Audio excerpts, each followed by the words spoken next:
адамзаттың материалдық құндылықпен ғана айналысып кететін болса, жердің ресурсын бітіретін уақыт аз қалды.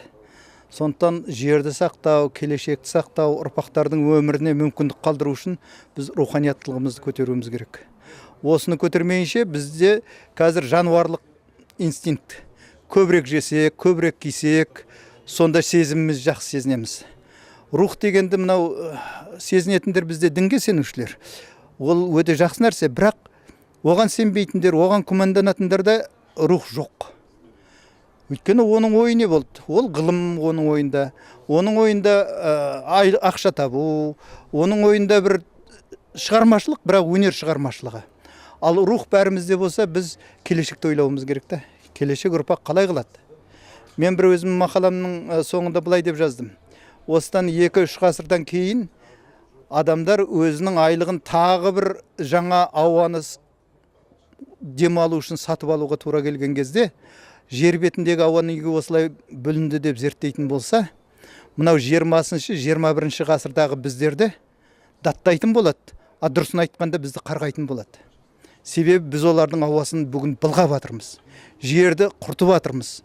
Үйде 5 костюмымыз болса 6-шы керек, 10 көйлегіміз болса 11-ші көйлек керек, а оның әрқайсысына қанша табиғаттың ресурсы кетіп жатыр. Онан тоқтау тек рухы бар адам тоқтайды онан. Ал материяға рухын материя басып кеткен адам тоқтамайды, оған 51-ші костюмда аз болады. Міне сондықтан рухани жаңғыру дегеніміз қанағаттылық керек. Келешек туралы, келешек ұрпақтың қамын ойлау керек. Егер біздің тәңірлік дүние сенімі ислам дінімен қайшылығы жоқ, сондықтан біздің ата-бабаларымыз соғыссыз мойындаған, арасында үйлесімділік көп. Дегенмен соның ішінде бір нәрсе бар, ол рухтың біздің ұрпаққа қайтып келеді деген сенімі. Мынау қазіргі біздің исламды шолақ түсінетін жігіттер, кейбір ғұламалар да бар. Олар ойлайды, аруақ дегенге түсіну ол бір құдайға қарсы сияқты деп. Жоқ, олай емес.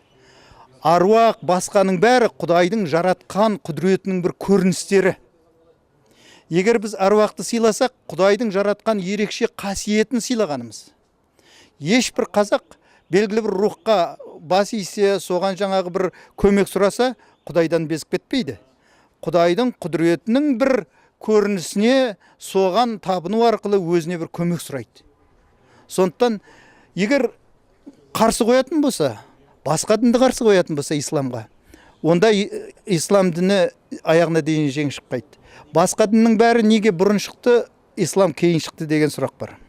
Ол ана діндердің бәрінен өтіп, оның кемістігін көріп, исламдағы басты идеяға жету үшін адамның көзі жету керек болды.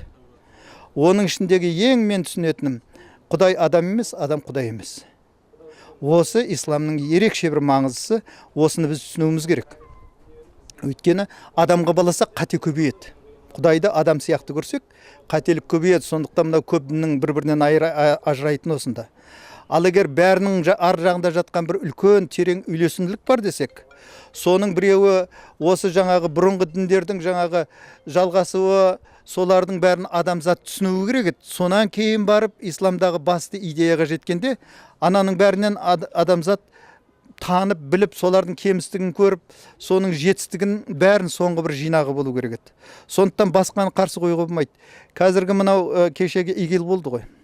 ИГИЛдің исламды біз таратамыз дегені, құдайдың қателігін мен түзетем деген сияқты.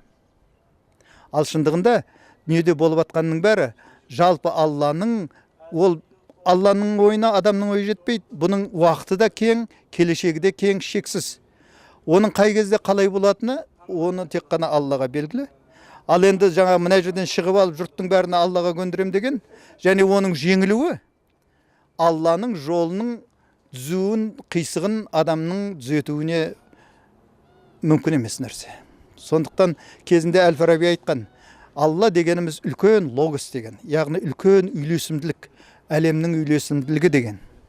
Осы үйлесімділікке осы тұрғыдан түсінетін болсақ, исламның артықшылығы осында. Ал енді әлгі Мұхаммед пайғамбардың кезіндегі әртүрлі уақиғаға байланысты сүрелердегі қысқаша айтылған нәрселер, енді оның бәрі уақытындағы бір ойлардың ұшқындары, мүмкін аят түскен кезде аралас кеткен, өйткені ол сол заманның адамы ғой енді. Ал біз үшін түсінікті нәрсе, соның басты идеясы болу керек. Ол идея адамзаттың, Алла жаратқан адамзаттың жерді берген жерінде не құрақым өмірін ұзарта алса, сол құрақым Алланың тапсырмасын орындады деуіміз керек. Ол үшін жаңағы айтқаным қайттан жердің ресурсын сақтауымыз керек. Келешек ұрпақ еркін өмір сүре алатын болу керек. Келешек ұрпақтың өмірін ойлап дамысақ, сонда біз руханияттылық деген сөзді түсінеміз. Соны іске асырамыз.